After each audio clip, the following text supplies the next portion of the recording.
The USFL Gambling Podcast Week 2 preview picks and DFS episode on the Sports Gambling Podcast Network is brought to you by the SGPN merch store. Yes, use the promo code SGPNBA to get 10% off everything in the store.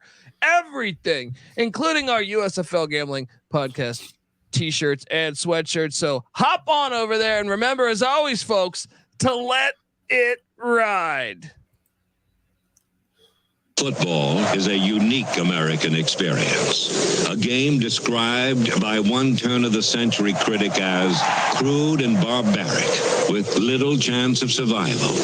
But survive it did. I don't give a damn who you are.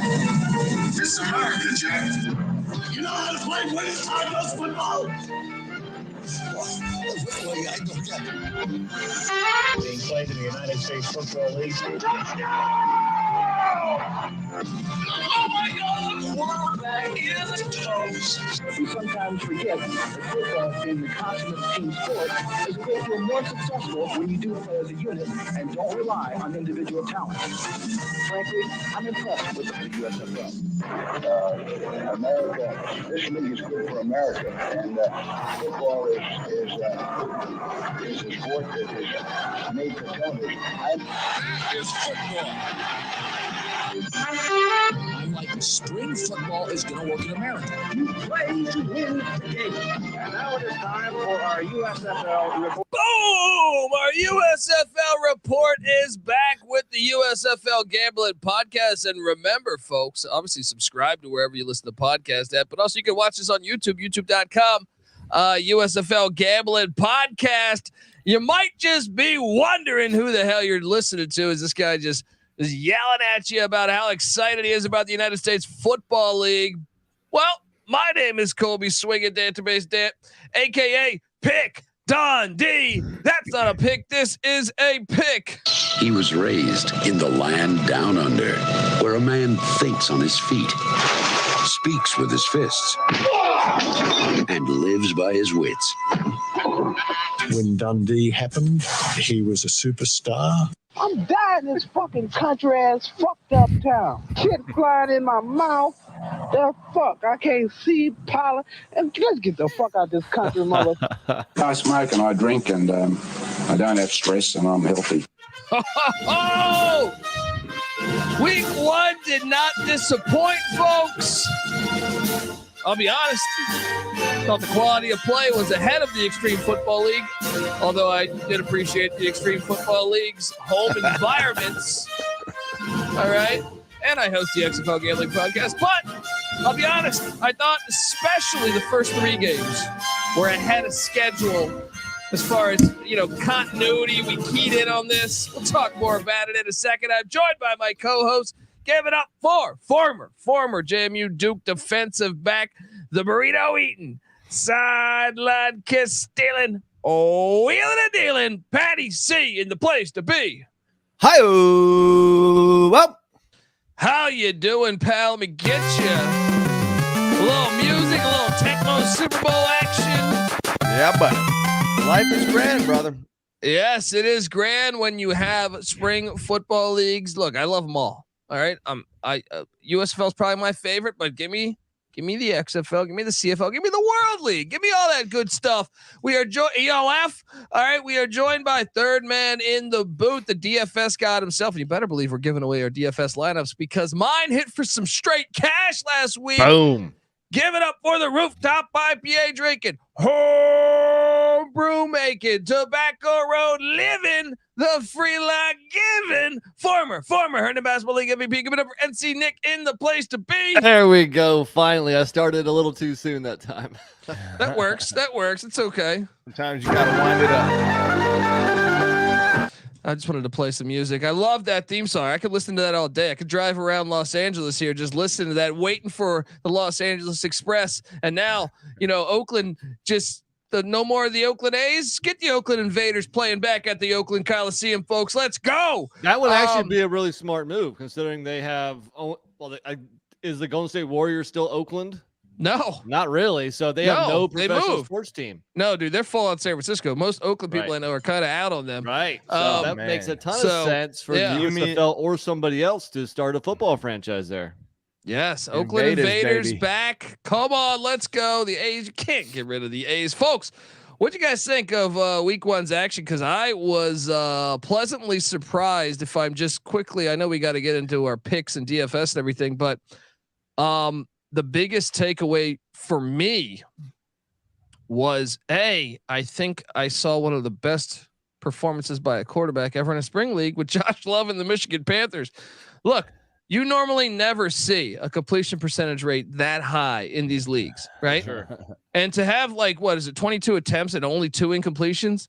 Holy shit. I mean, look, I watched CFL. I mean, Flutie, you can probably find some Flutie or like Jeff Garcia stuff, but I'm saying, especially in the leagues that haven't been around much, AAF, XFL back even in 2000 or 2020 or 2020 or this year or the USFL last year. You don't see offensive outputs like that from the quarterback completing the ball. So is that a testament to how bad Jeff Fisher is? Perhaps. But is that a testament to how bad Kirby Wilson is for cutting him? Perhaps. But that one was one of the bigger takeaways. Obviously, Birmingham looked great against New Jersey, especially red zone defense. New Jersey got inside the 20 5 times, only come away with 1 touchdown. That told the tale in that game. That was a heartbreaker for you because I know Jersey was one of your ones that you were expecting to cover, and they really came close. Well, there's a touchdown by DeAndre Johnson. Mike Pereira, I'll accept that apology any day. Patty C, quit being so modest. You were the only one on the show last week that was laying the points with Birmingham. Throw your dick up in the air. Take credit for it. You got that one right. Yes. I got it right, but he did score a touchdown. There's no doubt about it. Well, even if they would have added on 7 points, Birmingham still would have covered. Okay. Well, here's the thing. That all definitely changed the outcome of the game because were they down 7 instead of 14 in the fourth quarter? Maybe they don't go for 7 again. Maybe they kick the 3, and then at that point, New Jersey covers. So, Patty, see, we gotta have a talk, man. You gotta work on your talent game, okay? You only have excuses when you lose. Okay? When you get it right, you were on the right side, and don't try to diminish. I predicted it all. That's right. I'll say this, and I know we already did a reaction show episode, but DeAndre Johnson 4 of 13 for 29 yards, ain't cutting it, and a lot of those got blocked at the line of scrimmage. He just didn't look very accurate. Now, Dakota Prokop from the CFL coming in. Whoo. Yeah. That guy could play. And then obviously Trey Williams, late scratch, just like we found out Mark Thompson wasn't playing for the Houston Gamblers. Those are probably big deals. For sure. And I love Mike Riley, but you got to give Darius Victor the ball more. 8 carries, 89 yards, 11.1 yards a rush, and you only give him 8 carries? Seriously. What's going on? And on the other side of the ball, he's an unknown commodity, right? He was not league MVP or offensive MVP last year, so maybe they weren't ready to give him the ball only yet. runner up, yeah. But Jamar Smith, first pass of the season was like a 60-yard touchdown. But then the news this week that he's out for the season. They lose him for the season. They also lose Marlon Williams for the season. So instantly, anyone that's got a future on, I don't know, every team in the league, you're feeling a lot better knowing they got hit with those injuries. Now, Mago, can I ask you a question real quick? Jamar Smith is out with a hurt finger for the year. What the hell did he do to his finger? I don't know. Broke his thumb, maybe. I don't know. I think it's on his left hand too. You can't wrap that up. A finger? I don't know. You got 9 more, don't you? I don't know, but I saw him tweet that he was upset about it. So I'm buying into it. No, I'm sure. 1962, Nick. No, but usually someone's out for the year, but granted, the year is 10 games. It's not like it's the NFL where it's 18 weeks. Maybe he could have came back if it was almost double. But usually it's a knee, it's a shoulder, it's not a finger. You usually have fingers, a couple of weeks or something. So he must have really messed it up. Well, the good thing if you're a Birmingham fan is Alex Mago's started a lot of games for them. So maybe they don't miss a beat, but the Marlon Williams injury is huge. And then what the hell? Bo Scarborough, 2 rushes for -1 yards. Luckily, he had 1 catch for 5 yards to get us something. But I was perplexed. What's he in the doghouse? What's going on there? Because not only CJ Marable, I mean, a lot of guys had carries in this game besides Scarborough, so something is up. Unless Scarborough's known to do this, though. You know, I don't know if it's an effort thing, if it's a condition thing. I think he has a history of this. When he is on the field and when he is in decent shape, the guy is an animal. But maybe he's not the hardest, worker in practice. Who knows? But it was surprising. And also, by the way, I had Scarborough and Marlon Williams in my DFS lineup. Other than those two, I did pretty nice. But of course, they sunk my boat big time, and that's why I didn't win any money week one. So, yeah, that both of those were surprising, definitely. Scarborough at this point, real quick, his game logs, which started in week 5 of last year. Total rushing yardage 25, 104, 100, 54, 31, 38, 39, 135 in the championship game. So he's going to pop it for 100, or he's going for 30, or he's going for negative. I think it's a lack of touches is what's concerning. Yeah. Must have been in the doghouse or something, but I can tell you this. I was surprised. They actually went out. If you remember last year with the Michigan Panthers, LaMichael Petway was a pretty decent player on their shitty offense. The Stallions did sign him throughout this week. Interesting signing. I was expecting a lot of signings. I know that one happened. I know also the Generals brought back Jamon Moore, a wide receiver who played for them last year, and they cut a corner to get him. Also Isaiah Zuber, who was a very good receiver for the Houston Gamblers, back with the Houston Gamblers, as well as corner Elijah Jones. But I was shocked that Sloter was not signed by either the Gamblers or the Pittsburgh Maulers, because watching those two teams, and quickly we'll just the Maulers defense looks awesome. Actually, Maulers defense I was really impressed by. They still gave up over 300 yards in the air.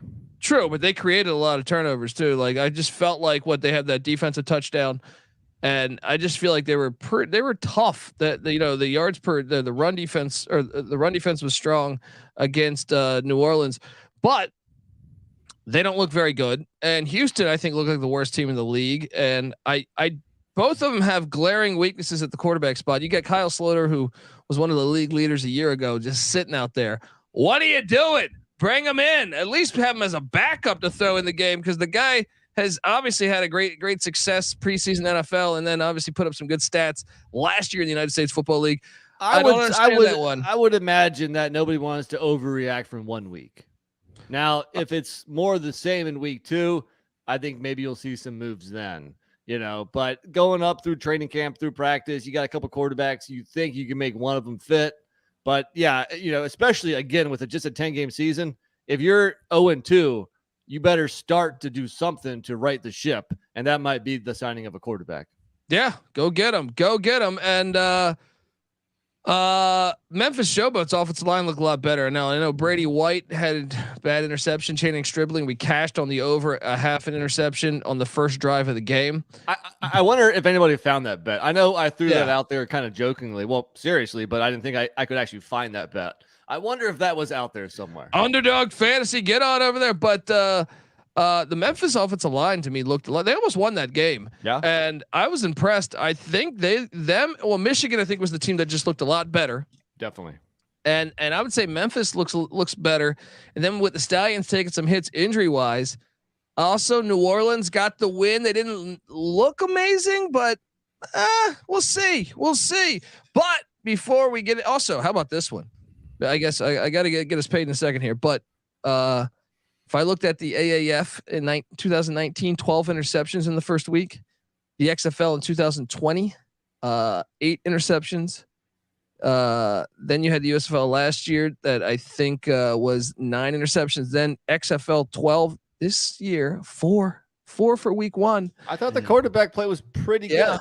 Line of scrimmage play. That's what I mean. And when I compare it and say I think the USFL is better than the XFL, I'm simply saying that I believe the teams are better. I love the home atmosphere in DC and in St. Louis in the XFL, and I would love to see the USFL move to markets next year. But as far as like quality teams, I just think there's so many better USFL teams on the line of scrimmage, which then leads for better passing and better rushing. So I don't know. It's unfortunate. It all starts up front. Sorry, Patty, go ahead.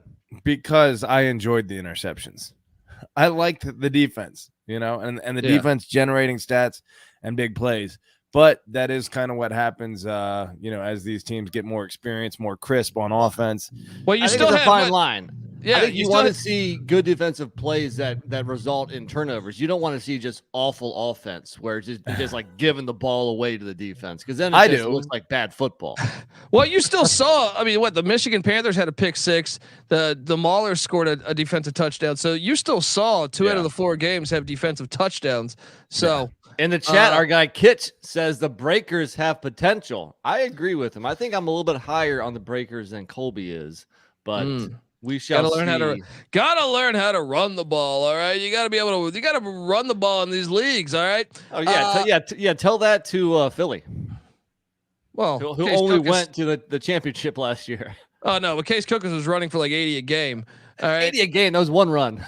No, honestly, dude, I played him in DFS a lot. He was running the shit out of the ball. He was the leading rusher on the team this last week.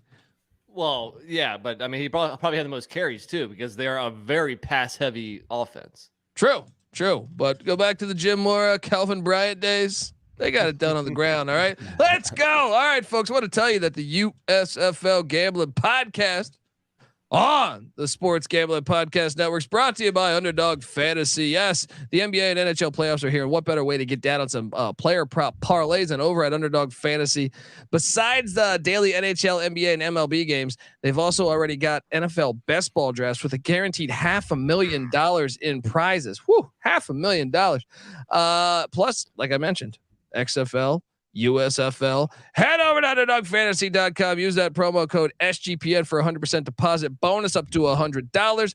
That's UnderdogFantasy.com. Promo code SGPN. Let's go. All right, we are back on the United States Football League Gambling Podcast, and I'm excited for this next week, guys. Now I will also rattle off this. I don't know how much this matters to you guys, but I find it interesting, the battle back and forth. So the USFL's ratings were up 4% from a year ago. Nice. And they also they didn't have a game, so competing with what was that, the NBA playoffs, and competing with the XFL, which I think everyone was interested in, seeing how this would break down. So total for the weekend, USFL had 3.15 million viewers and the XFL 2.35. Now, some of that's because the XFL obviously plays on like ESPN2 and stuff, but not a good sign for the XFL. That was week 8 for them, right? Week 9 yeah. For them. Yeah. So their season's winding down. You would kind of hope. I know it's not always true that you kind of hope for more viewership as the season goes on. Sometimes it's not the case. Sometimes like your opening week is more. And then it might tail off and then plateau or something, but probably not a good sign for the XFL if the USFL has more viewership right off the bat. Well, they have XFL had 1 game on ABC, 2 on ESPN, 1 on ESPN2, and then USFL had 2 on Fox, 1 on NBC. That's why I think USFL has a little bit of an advantage from their only 1 game on cable that was FS1. And there's already a little history from last year, so there's interest coming out the gates here that hasn't been built in for the XFL. I'm going to say this, I kind of disliked the XFL just based on the assumption that it was going to be Disney-esque and a little bit soft and a little bit whatever PC, and not allowing them to actually play the sport of football. Aside from the kickoff, I've been pretty pleasantly, it's football. They are playing football in the XFL too. And I think these 2 leagues can coexist. I hope they compete. And both are putting up pretty decent numbers. You said, what was it? 3 point what for the USFL? 3.15 million, considering NHL and NBA playoffs going on at the same time. And then for the XFL, 2.35 million, both sustainable. Yeah.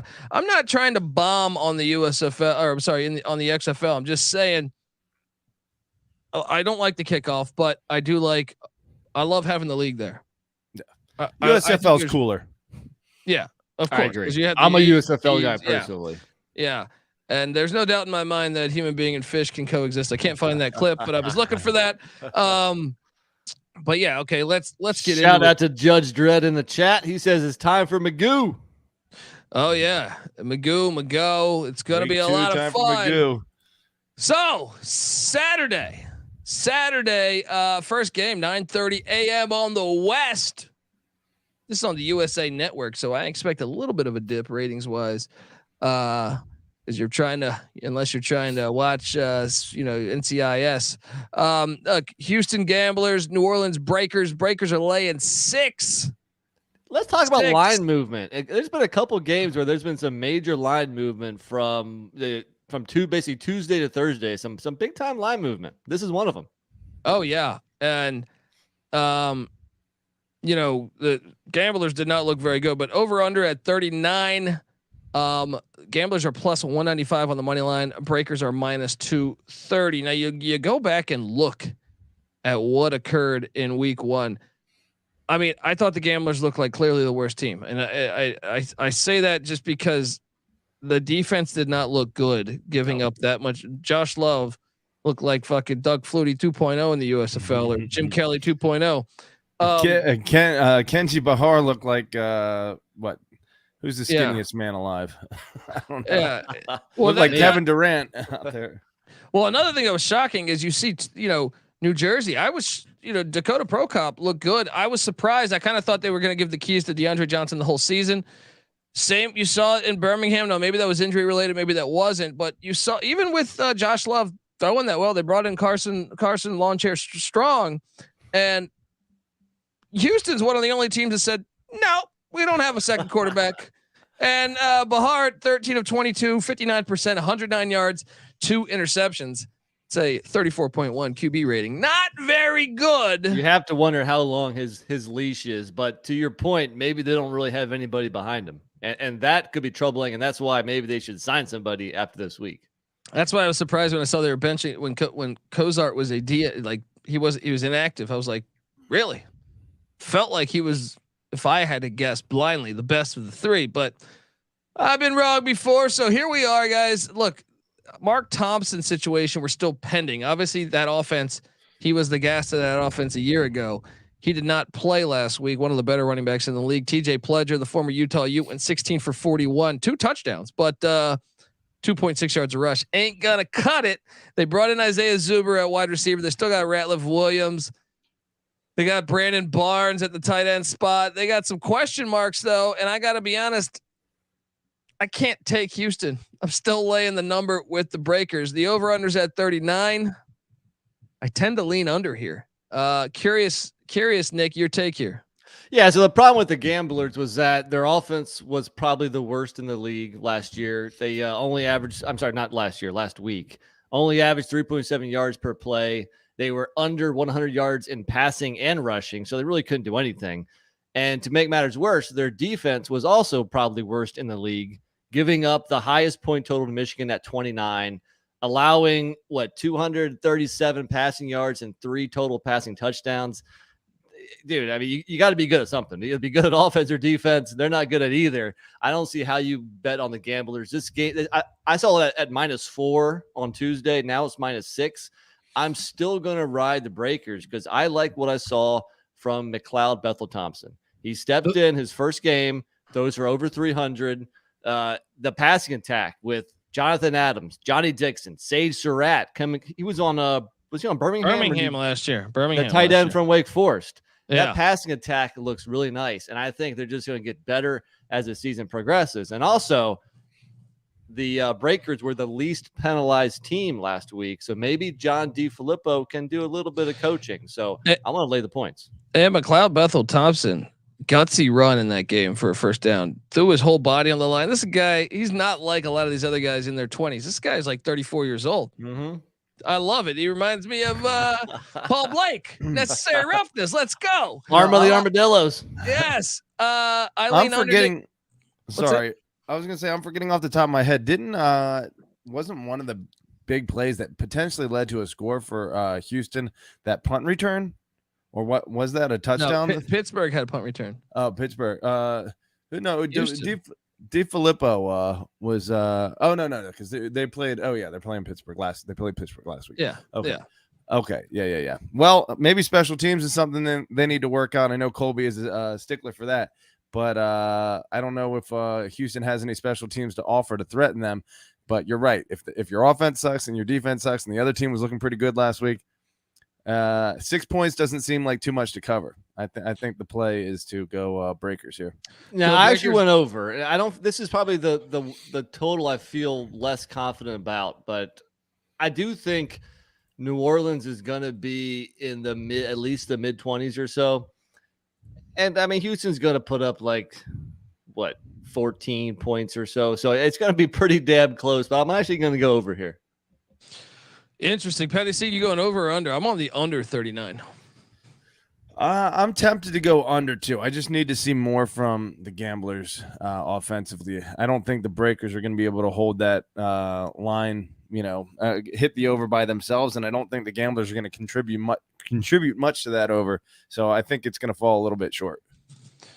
All right, we jump over to the second game on Saturday. The Memphis Showboats, 4:00 p.m. Taking on. Remember, Houston, New Orleans. There's no home crowd there. It's just Houston and New Orleans. Memphis is in Birmingham. Birmingham obviously, does have the home crowd here, and they shut out all right for the Stallions last week. The Showboats are catching 8. The over-under's at 44.5. Showboats plus 320 on the money line. Plus 320 on the money line. I'm very curious to see what you guys are doing here. But I am all over. I'll just say I'm taking the 8 points. I'm also taking the over because I think Memphis actually looked improved. And now the Stallions, who actually lost, the Generals had 150 yards more of offense, if memory serves me correct, than the Stallions last week. So there was some opportunity there that they left out there. I believe the Stallions actually gave up the most yardage in the whole league last week. I keep wanting to say last week. Jeez. So I'm going to take the Showboats, and I'm also going to take the over, and I feel decent about both. I wouldn't be surprised if the Showboats won this thing on the money line, and I wonder if Birmingham. What about Birmingham now going to Slaughter? I mean, come on, now they have Jamar Smith out for the year. I wonder what they do because a lot of these leagues you play 2 QBs. Interesting, what's going to go on there, and then Memphis, I thought the defense looked a lot better with Carnell Lake, much better defensive coordinator than Pepper Johnson for what I could tell for one game. And then the offensive line looked better. They were running the ball more successfully. I'm buying into this +8, and it's not that crazy of a play to take it money line besides the fact, I guess the crowd, I guess you don't play money line. Just give me the 8 and the over. I wouldn't be shocked though. Nick, what are you doing here? I agree with you on both sides there. So first off, let's pour one out for Jamar Smith. I mentioned last week that when him and Skip Holtz, when he starts for Skip Holtz's team, they were 21-2 straight up. We'll make it 22-2, but unfortunately he's out for the year. But I mean, Birmingham still probably looks like the best team in the league, but look at their scores last year against Tampa Bay. Folks, remember, Tampa Bay is basically Memphis this year. Same coach, mostly the same roster, other than a different quarterback, different running back. But so last year, Birmingham beat Tampa Bay 16-10 and 21-18. They were close games. And I think we can all agree Memphis looks better than Tampa Bay ever looked last year. 100%. And Birmingham probably is going to take a little bit of a dip here without Jamar Smith, without Marlon Williams. I think you're definitely on the point here. Scooby Wright's dinged up too. Yeah. So I liked enough of what I saw from Brady White, and Alex Collins looked pretty good too. The running back, the old Seattle Seahawk, hadn't played football in a couple of years, didn't look all that rusty. So I'm on the points here, and I do think it'll go over as well. Patty C, what are you doing in Birmingham? Well, I mean, I kind of agree with you guys that the passing game was successful. Jamar Smith, 10 of 15 for 160 yards, completing 67% of his passes. Magoo did come in 7 of 11, so 64% for 68 yards. Impressive in his own right. So with 4 quarters with him at the helm, how are they going to look? Is the offense going to be able to crank at least through the air? Despite Scarborough and Maribel, the rushing game kind of sucked. 87 total rushing yards, both disappointing. I think I agree with you that the Showboats were pretty impressive. And I think 8 is too many. And Scooby Wright, generating a fumble right off the bat, reminding us all who he is. Hell yeah. And Shark Dog. He's Shark Dog, but if he's dinged up, then it's just too many points. And then I guess with the over, I think Magoo might get the ball spread around enough, and I think the Showboat showed enough offensively that I'll roll with the over too. Yeah, you wonder if Cole Kelly might see the field more for the Showboats We shall see. But I all thought right, Brady White looked solid. He did. That interception, if anything, was kind of a he was getting hit, so can't really blame him too much on that. Look, before we get to Sunday's action, I want to tell you that the USFL Gambling Podcast is brought to you by the SGPN merch store. Yes, in honor of the NBA playoffs from now until the end of April, get 10% off of anything in the SGPN merch store when you use the promo code SGPNBA. So head over to store.sportsgamblingpodcast.com. Use that promo code SGPNBA to get 10% off everything. We got USFL Gambling Podcast shirts in there. We got our brand new, friend of the program who passed away, Mike Leach. Rest in peace to our coach. Been on the show a bunch of times. We got some brand new Coach Leach Swing Your Sword t-shirts out there as well. And yeah, just check that out. We got a lot of great stuff. So do that. And remember, as always, folks, to let it ride. All right, let's bounce on over to the next game, which once again, no real home team. This is the one location with no real home team. The New Jersey Generals taking on the Pittsburgh Maulers, 10 a.m. on the West Sunday morning. This one's interesting here. So if you're in Canton, Ohio, by the way, the Canton club seats, did you see this deal, guys? No. So you get $500, $550 for the season, but $85 per game, $65 for group tickets if you're part of a group. So, but you with that you get all you can eat buffet, free domestic beer, wine, water, and soft drinks. Yes. Also, cushioned seats with a premium view of the field and access to the club lounge. So, all right. I not to get off on a total sidetrack, but I hate the term domestic beer. Yeah, because any little local brewery is making domestic beer, which is much better than Bud Light, Coors Light, and Miller Lite. But I'm sorry, domestic beer is basically Bud Light, Coors Light, Miller Lite. Yeah, that's Miller. what it means, but the term is wrong. I mean, how amazing! That's the homebrew. Sorry, I know. Sorry, beer nerd here. I'm just happy that you can get totally shit hammered to watch football for a reasonable price. Exactly. Because I mean, the NFL has said goodbye to that a long time ago. Right. Long time ago. So shout out to the USFL for doing it right. So this game is in Canton, Ohio. Jerseys, Maulers, neutral site. You should go though, because not only do you get to check out that, the Pro Football Hall of Fame's there. Jersey's laying 5.5. The over-under's at 36.5. The Maulers are plus 190. I know our friend of the program, Toby Johnson, who was on the show last season. He starting defensive end for the Generals. He said, guys, ride with us. All right. We lost that game, but we're going to be fine. All right. And I'm buying into that because look, I think DeAndre Johnson, we didn't see him play that bad last year. All right. And Pro Cop, I think he looks better than Luis Perez, at least from an athletic standpoint. I think in that capacity, the offense, both quarterbacks can run, right? Which, I think that in its own right. But then Darius Victor, stud. They didn't have Trey Williams. I think he's going to be good to go for this week. We don't know that 100%, but I think he is. Cam Eccles-Looper looked the real deal. He played good for me on my DFS squad. And they still got Satterfield and a few other guys. I think the offense bounces back. The defense, if anything, who's the guy? L. What's his name? I'm drawing a blank. It is. I know who you're talking about too. Let me pull that up. You pointed out the two hyphenated guys. Yeah, I don't know if L so is hyphenated. Eccles-Looper and Pearson L. Pearson L. Yeah, that's right. Not Randall L. Pearson L. But similar kind of vibe there. And what Eccles-Looper 5 for 54, also had a couple rushes, and then Pearson L had a 15-yard rush and 1 for 6 in the receiving game. But I expect Mike Riley to get those guys. I think the offense is going to be fine. DeAndre Johnson's got to settle down a little bit, but Pro Cop, man, I don't know about you guys. I was like, wait, this guy was just sitting there in the CFL. I know they would use him in goal line packages in the CFL. He wasn't even starting most of the time in the CFL. So like that guy looked pretty damn good to me. Yeah. He did. So can the defense, remember they lost Chris Dishman, the defensive coordinator. He's now in the XFL, but Ted Cottrell, longtime NFL assistant, that looked a little shaky to me, but then again, Birmingham was really good on offense. So, but I'm all over the Generals here. I think they bounce back. I'm laying the 5.5, the over 36.5. I know the Maulers defense look good. I'm still taking the over. I think Mike Riley excels at offense. I look to see the Generals alone get 24 or more, which then means can Pittsburgh score, 12 or 10 or 7? Give me the over all day here. And last week, Pittsburgh put up 15. Yeah.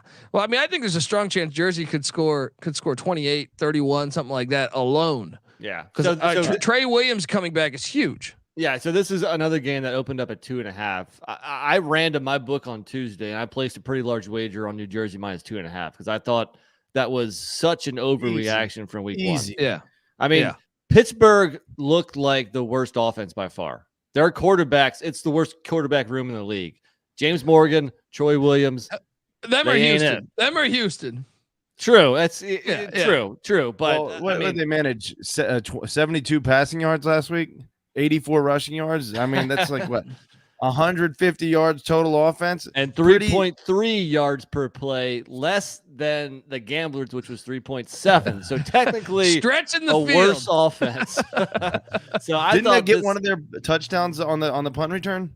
Yeah, Pittsburgh got a punt return for a touchdown. Yeah, they also had a defensive touchdown. Oh look, yeah. I mean, so without that, their offense really was the worst. Wait, they didn't score a single point on offense? Good Maybe defense, got a 2-point good conversion, special right? teams, but yeah. So I mean, I don't care if it's at 5 or 5.5. Now I'm still laying the points. I think New Jersey wins by at least a touchdown, if not double digits. I kind of agree with Colby here. I'm going to go over also. I think Jersey's in the mid-20s, if not higher, and I think it's a major bounce back spot for them. Yeah, I mean, if you got it at 2.5, awesome. But I wouldn't hesitate at 5.5 either. Not at all. And over is the play. Patty C, what are you doing? I mean, 2.5 and 5.5 is a decent middle, but I wouldn't even try and middle it. I think you're just losing money. I would take 5.5 easy. New Jersey covers that, and I think they'll win by 21 points. I think they're a way better team. I do too, and I think it's a lock. Yeah, 21 points. Was there any games last year where was it that large of a? I think so. You got a full. I think the Maulers got rocked a couple times. Yeah, it was a 33-17 game. I'm trying to remember. I won't go through all the weeks, but that seems like it's. Well, yeah. I mean, I guess Philly beat Michigan 46-24 one week. So okay, okay, it has been done, and hey, it might be done here again. Yeah, the defense is improved for Pittsburgh, though. Obviously, homeboy from Alabama stepping in at middle linebacker made a quick difference with Reuben the Foster. Foster. I'll give the what's his name looked a lot. I don't know if he's any quicker or more agile. Maybe it's just the uniform. I will say those white with the black shoulder trim looked a lot better. So they weren't as terrible looking as I thought they would be. Pittsburgh actually looked pretty cool, but I don't think that's going to make them win. Oh, who is the other one? Who's the running back? Not Groshek, Madre London. London looked quick. Yeah. So how did Groshek look? Slow. Not quick. The same. He looked very white. He looked very white. White is the answer. Yeah. All right. Well, then we got the nightcap. And I'm curious. I'm going to ask you guys after this what the best game of the weekend is to watch. But the Michigan Panthers are hosting. This is it in Ford Field in that filthy dome. Should be in Ysplanty at the Eastern Michigan Stadium, but it's not. It's at that filthy dome. The Michigan Panthers haven't hosted a home game there since 1986, I believe. Don't forget that this is a rematch of the USFL Championship in 1983, where the Michigan Panthers beat the Philadelphia Stars by 2. Revenge game. The spread is 3. All right, the Stars are laying 3. The over-unders at 46.5. The Panthers are plus 135 on the money line. I'm buying in. Joe Walker is a fucking stud. I like the ground game for the Panthers. Now, maybe it's Houston's just terrible, but Josh Love looked pretty on point. Joe Walker's good. Devin Ross, those wideouts were there a year ago. Continuity we talked about. Stevie Scott and Reggie Corbin, nice 1-2 punch. Jeff Fisher really must be this bad because I'm buying into the Michigan Panthers, and I'm curious what this crowd will be like in Ford Field. I think it's terrible to play in an NFL stadium because you're not going to pack it, but I still think this will probably be a little advantage to the Panthers there. Give me the Panthers as a live dog. I'm taking the 3. I'm taking them on the money line plus 135. I'll also play the over here. Nick, what are you doing? The over has jumped up big time too. I'm sorry to beat a dead horse here, but that over opened up at 41.5, all the way up to what, 46.5 now? Is that what you're showing? Yeah, 46.5. That jumped up 5 points. You know what? I mean, look, Michigan, nice little outing week 1. Congratulations, you guys look pretty good. You got the W. You're 1-0. I need to see more. I'm not as quick as Colby to just jump on a new team because they had one good game. You know what I like? I like the Philadelphia Stars in that offense. I like the best quarterback in the league in Case Cookus. I like Colburn, the running back, who's dangerous as a runner and receiver. How can you say he's the best quarterback in the league when Josh Love just threw 2 incompletions and had 11 yards of completion? That's unheard of in spring leagues. One game against the Houston Gamblers, who looked awful. I think you're a little too quick to jump on Michigan here. I'm going to go with the tried and true Philly Stars, who made it to the championship with basically the same roster, and then they add in another receiver in Corey Coleman. Their receivers, Devin Gray, Chris Rowland, Corey Coleman, all balled out. And you know what? Jordan Sewell, who was their leading receiver last year, had a quiet game.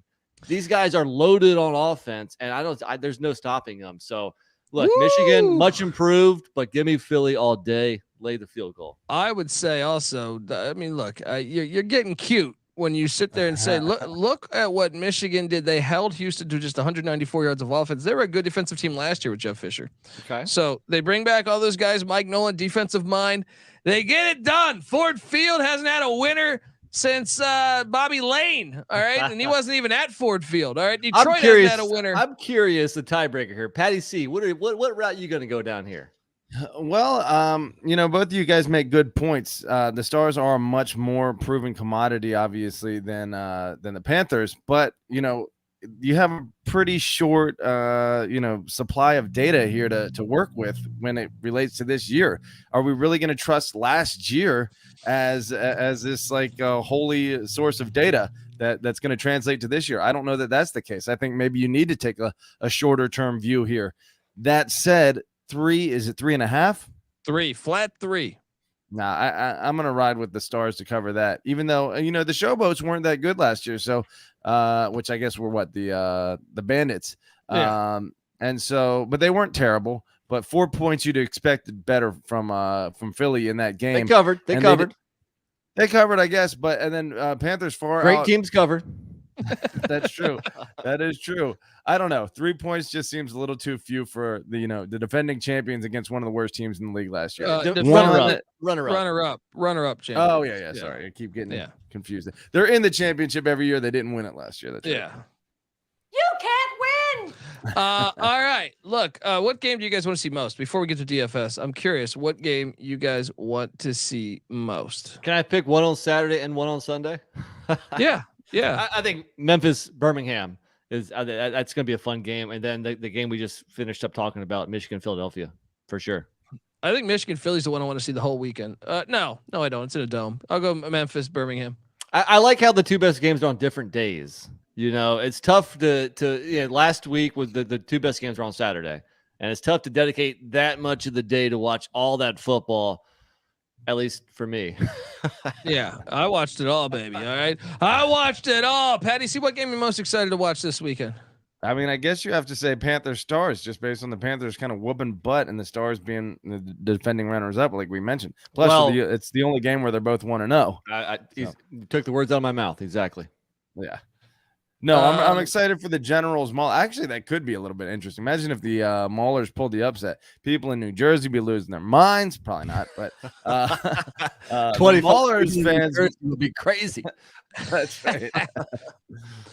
Yeah, I mean, I don't know. These games, I'm excited, man. I'm excited for another week of USFL action. All right, look, let's hop on over and talk a little DFS action. Obviously, was I the only one to give away a nice winning lineup last week? Yeah, I think so. Which is kind of crazy with you and Adam rostering DeAndre Johnson. DeAndre Johnson. Like Patty C and I were right at quarterback. Okay, We might have got unlucky everywhere else, but we were right taking Case Cookus last week. No, True. One for 8 ain't bad. True. Luckily, some other guys balled out for me, but I'm curious now, guys. What do you do at the quarterback spot? Do you go? Houston's defense looked terrible last year. Do you go McLeod or last week, not last year? Bethel Thompson. Do you go Case Cookus? Does DeAndre Johnson have a bounce back game? Is it Dakota Pro Cop? Is it do we go, since we know all the reps in Birmingham are going to be with McGo? Do we go him? Josh Love looked like Broadway Joe last week. Do we load up on him again? I mean, I don't think we want any. Are any of you guys brave enough to play anyone in Pittsburgh or Houston? Hell no. Hell no. I mean, that's gonna be the winning lineup, right? I guess, I should have paid a little closer attention because I rostered Houston just based on them having the highest fantasy points per game and the lowest salary. But that's the very lowest cost. But that's obviously ignoring last week. So let's go back to the drawing board here. Well, defensively, who should we rely on? Defensively, how about we start with quarterback? No, quarterback, right. Buddy. Right. Start off with quarterback. Yeah. So I'm going to take Bethel Thompson.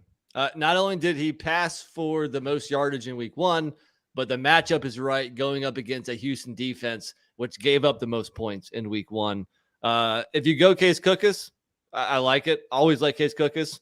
I think Love is an interesting play, given that the Stars defense is still not where it needs to be. So any of those plays I like, but give me Bethel Thompson. He sold me last week. I was buying in before last week. Then we saw him play. Now I'm totally in. We might have our battle of bourbon just to start things off, because I won a bottle against Adam last week. We'll see if he pays up. I'll win a bottle against you this week. Because I have the money to go McLeod, Bethel Thompson, but that Breakers offensive line got a little question marks. Josh Love, Broadway Joe 2.0. Let's go. You are totally buying into the Michigan Panthers. Broadway Josh, baby. Do you own property in Detroit? Did you buy a house for $500? Maybe. I gotta see what I did when I got drunk last night. I might have purchased some property. Josh Love, 9,400 is my quarterback. Patty C, what are you doing at the QB spot? You guys are out of your minds. Okay. We're talking about a proven commodity over the course of years. Not only him, but the offensive approach. So it's not just like him. The offense itself is going to hum no matter what. And you got a quarterback that can run it in Cookus. And he's only costing you $1,200 more than Josh Love at 10,600. Look, fantasy points per game. Case Cookus average 16.6. Josh Love 9.8. Doubling them up for $1,000 more. Cookies? Out of my face. Cookies. Yes.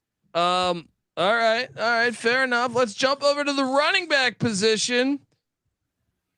Guys, he averaged 11 yards a carry. Get the fucking guy the ball. All right.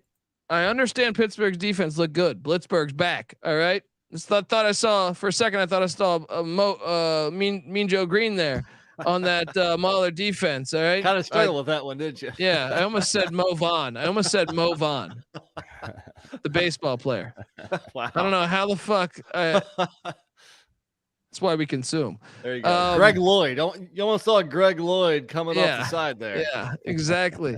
Darius Victor, 10.3K. You got to do it because we don't know if Trey Williams is playing. If Trey Williams is playing, maybe I back off Victor and I try to go Cole. No, I don't even like Colburn against Michigan because Michigan, their defense was good last year. I thought about maybe playing Anthony Jones for the Breakers, but their O-line's been awful through the first week. Maybe there's something there with Alex Collins, but give me Darius Victor, the guy. You can make a case he's been the best player in the USFL the past 2 years. Nick, what are you doing at running back? No, I'm with you. I have Victor also. Mike Riley is not an idiot. He probably was kicking himself, after the game last week when they lost and he didn't feed him the ball. So they got down in a little bit of a hole and they just went a little too pass happy. I think he overcorrects that this week and gives him lots of carries. And I also think maybe a lot of other DFSers will be off of Victor because he didn't get the touches. Everybody loves touches. He didn't get the touches last week. I think he gets a lot more touches this week, and I think he does good. Oh, there we go. We both got him. And like a blind man in an orgy, he's going to have to feel his way out. talking about Mike Riley. All right, Patty C, what are you doing with the running back spot? I went Colburn just because, I thought there was okay value, but I'm starting to, second guess that as well. I wouldn't even second guess it too much. Look, I didn't go because I thought Michigan's run defense was good, but those stars running backs catch passes. So yeah, I can't disagree too much with it. But how many points is that going to get you? You had 5 touches. Meanwhile, Alex Collins from Memphis had like 16 touches last week. At some point, you got to trust what they're doing with the offense, and maybe he'll spring one of those and be worth his while. But if you're only getting 5 touches, running the ball, you're not going to generate too many stats. So that said, he is explosive. On a couple games last year, a few amount of touches was enough to get him 2 like 60+ yard touchdowns. So he is an explosive player. So I'm going to ride with him, I guess, but I don't feel great about it. Fair enough. Well, how many did you guys go? 3 running backs or 2? 2. I went 2. What did I do? Let me double check my lineup here. I went with. Tell me you rostered Groshek again. No, although it crossed my mind. Please do that. 8 touches. The guy got his touches. No, I got Steve. I got 3 backs. Ooh, okay. My second running back is I'm going to. So my final running back. I think this guy's a play we should all be playing. Stevie Scott at 8,200 against Philadelphia. That rush defense didn't look great. They weren't great last year. True. Michigan commits to running the ball. I remember Stevie Scott as an Indiana Hoosier, and I think he can play. So give me 8,200. Stevie Scott the third. What are you doing here, Nick? I like it, but I didn't roster him. I spent up $300 more for Alex Collins, the Memphis Showboat. So here's why I like Collins. Not only did he, take 14 carries for 63 yards and a touchdown, he got 9 targets in the passing game. 9 targets for a running back. And the backup running back for Memphis, he had 2 rushes, 2 touches all game. I mean, this is the Alex Collins show. And by the way, Birmingham gave up the most yardage in the league last week. So I spent $300 more. I like both plays, but let me roll a dice on Alex Collins. Patty C, what'd you do with your second running back? You're right. No, Alex Collins had 14 carries. Alex Jones had 19 carries. Anthony Jones, rather. And then Steve Scott, that's who I went with as well. 12 carries. So he's getting fed. And Reggie Corbin too, who's very good. But Stevie Scott looked pretty fucking good this past week. So I'm buying into this Panther offense. Now, I think Patty C should probably give his third running back since he's the only one with a third back. Yeah, what are you doing with that third back? Going with the triple option? Well, I'm really heavy in the Philly game this week. I took Dexter Williams. We'll see if that. He looked good, man. He looked good. I was surprised he looked that good. So I just think Michigan's defense is good. But yeah, I mean, Bart Andrus' offense can fly in any weather. All right. So you took Colburn too? I got Colburn and Williams. So between the two of them, this is the same thing I did last week. I feel like. And how'd that work for you? Didn't work out too well. But who'd have thought that?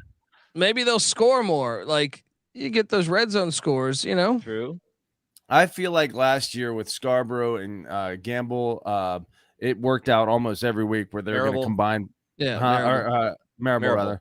Yeah. And so Colburn and Williams this week, who knows? But again, they spread the ball around. I think both of those guys are explosive and both will get their touches. I will say this. I had the Generals with Victor and Williams a couple times last year on winning lineups. So there is that. Yeah. I think you target a run heavy team when the matchup is right.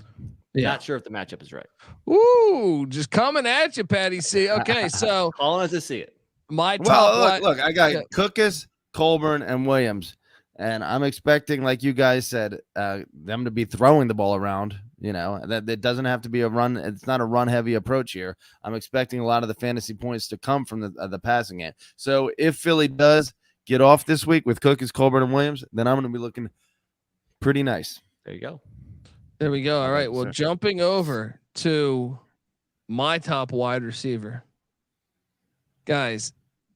if you don't have him on your team, I'm just going to be very disappointed in you guys as DFS players, because if you watched any of the game last week, did you guys catch my boy Joe Skywalker? 6 for 105 and a score. 6 for 105. Fucking Jerry Rice. Jerry Rice is back. He's in the USFL. He's looking like Anthony Carter. Used to be a Michigan Panther. So he's underpriced too at 7,400. I'm all over Joe Walker. Nick, did you go with Walker or what? I didn't. Let's bet bourbon. Who the fuck did you go with? He was on my radar, but the thoughts of a New Orleans double stack with my quarterback Bethel Thompson was too juicy to pass up. So my top receiver was Jonathan Adams, who went 5 for 70, did not score. I think with New Orleans throwing for 300 yards, I think only one touchdown was kind of an anomaly, if I can speak over here. So I think we're going to have more passing touchdowns. I think Jonathan Adams, the most explosive breaker wide receiver. And I do want that stack with Bethel Thompson. So I see your point, Colby, but give me Jonathan Adams instead. I had the money to spend, so why not? Oh, you want to battle that bourbon again? Let's go. Bring it on. Joe Walker's a legend. All right, Patty, see what you do is your top wide receiver. I went with you. I went with Joe Walker. So, I mean, Joe, I am your father. Listen to this. Between Cookus, Colburn, Walker, Scott, and Williams. Just watch this game. You know, 5 out of my 7 players. Yeah. 5 out of my 7 spots are in one game. Hey, look, I mean, I think we can see really early on this season that there's some good offenses and there's some bad ones. So you want to probably, lean towards those good offenses. I think it wasn't last week when Patty C rostered 2 Maulers. He did. Yeah. Hey, no wonder why you were in last place. My second wide receiver. Look, I'm not going to change horses midstream, guys. I told you he's Cavante Turpin 2.0.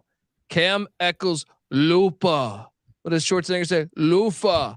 At 5,400, they clearly didn't watch the game last week.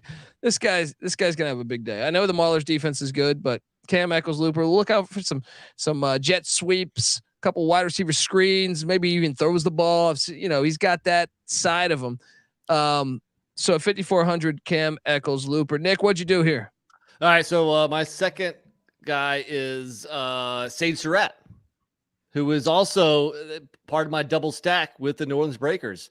The former Demon Deacon caught 5 of 9 targets, 485 yards last week. These receivers, the more they get in the flow with Bethel Thompson, the more this passing attack is just going to go. And I mentioned the bad defense for Houston here, so I loaded up on the Breaker passing attack.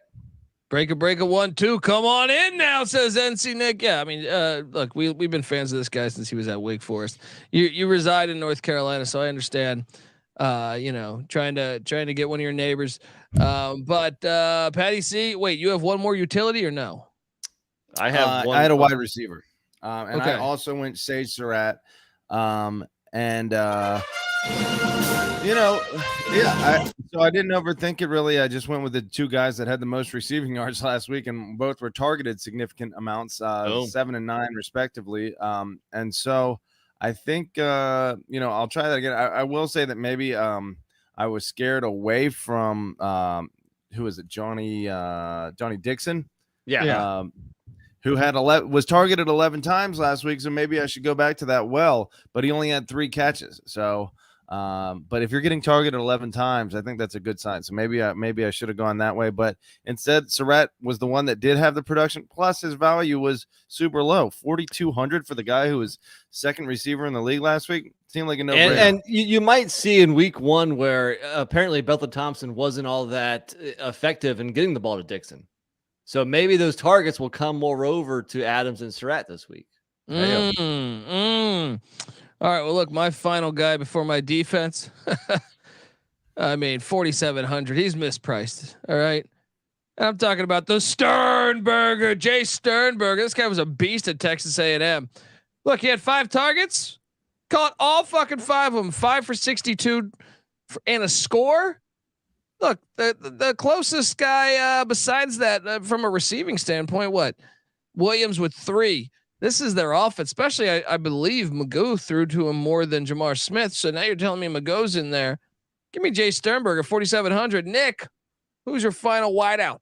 Talk about criminally underpriced. This guy won me the bet against Adam Pelletier last week. Last week, he was only $3K. This week, he's still $3.7K. Chris Rowland of the Philadelphia Stars.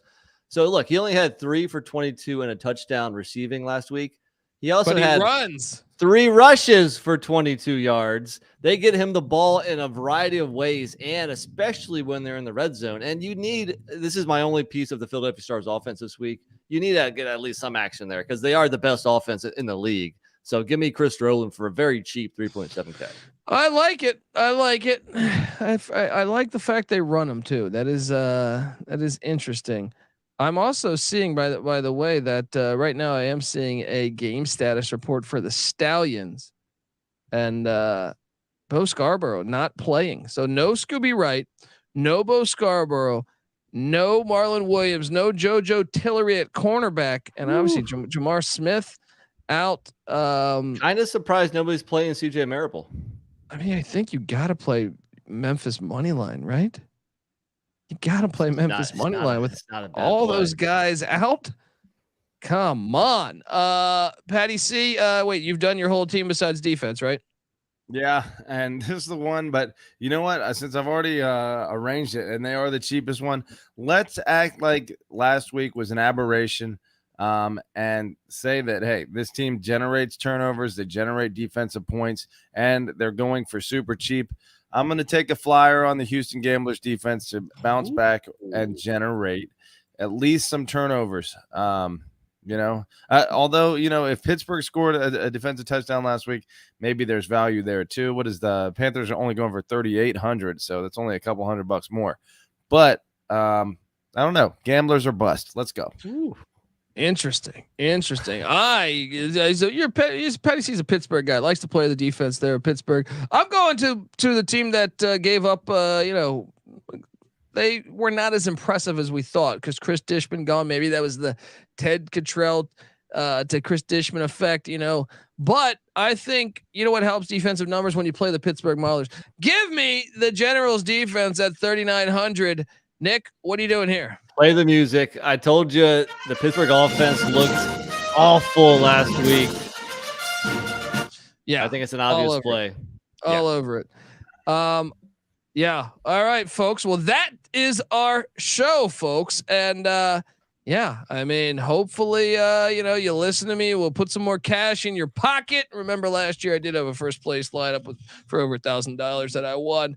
1,500? I think it was 13. I don't remember what the fuck. Throw it up, baby. Throw it up. Let's go. Check us out. And folks, subscribe to us on Twitter at USFL Gambling. Also, we're on YouTube, so give us a subscription, And I'm not talking about one of those Maxwell House 10 CDs, for 1 cent subscriptions. All right. We're not trying to take anything from you. Just hop onto there, youtube.com, USFL Gambling Podcast.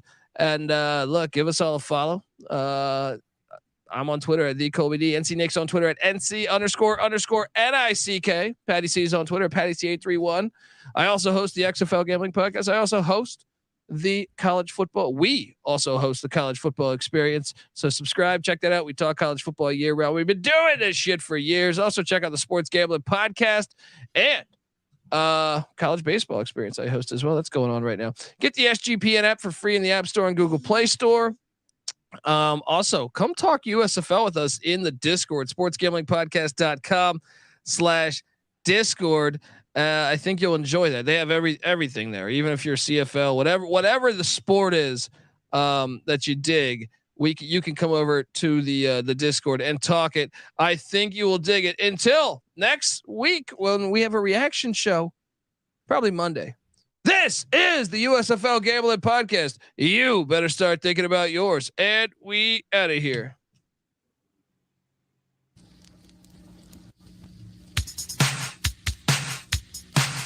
Yeah.